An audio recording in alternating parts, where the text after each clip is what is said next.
Do you ever feel like no matter how hard you work, there's never enough money left at the end of the month? You get paid. You promise yourself you'll save more this time. You'll be more careful, more responsible.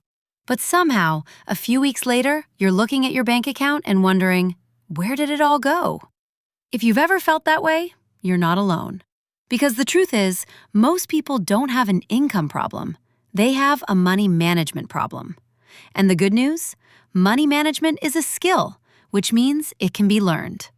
Today, I want to share one of the simplest and most practical systems for building financial stability and long-term wealth. It's called the 75-10-15 rule. And what makes it so powerful is its simplicity.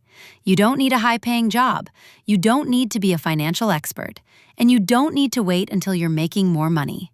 You can start with the income you have right now.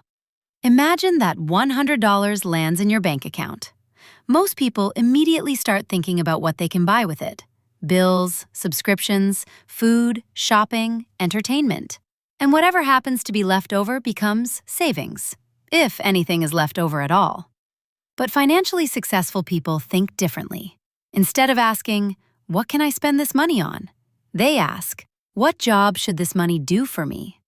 That small shift in thinking changes everything, because every dollar that enters your life should have a purpose. The first part of the 75-10-15 rule is the 75%. This is the money used for living expenses, your rent or mortgage, groceries, transportation, utilities, insurance, and all the necessities of daily life. The key word here is necessities. Not every purchase is necessary. And that's where many people get into trouble. They spend based on emotion instead of intention. A stressful day becomes online shopping. A bad mood becomes another food delivery order.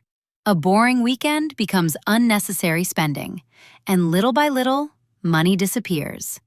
That's why wealthy people often ask themselves a simple question before buying something.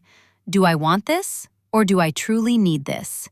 Sometimes the answer is yes, but often it's not.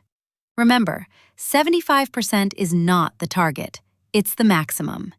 If you can comfortably live on less than 75% of your income, you're creating even more room for your future.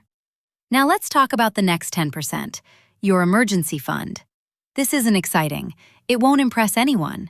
You can't post it on social media, but it might be the most important money you'll ever save. Because life doesn't care about your plans.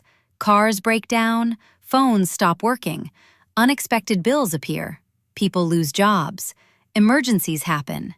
And when they do, most people are forced to use credit cards, loans, or money they don't have. But people with an emergency fund have something incredibly valuable: peace of mind. They know that when life throws a problem at them, they have a cushion, a safety net, a backup plan. That's why at least 10% of everything you earn should go into an emergency fund. Not for vacations, not for gifts, not for shopping, not for things you simply want, only for real emergencies. Because financial security isn't about having a lot of money, it's about knowing you're prepared when things don't go according to plan, and that feeling is priceless. Now let's move to the final 15%, investment. This is where your future begins. Most people spend their entire lives trading time for money.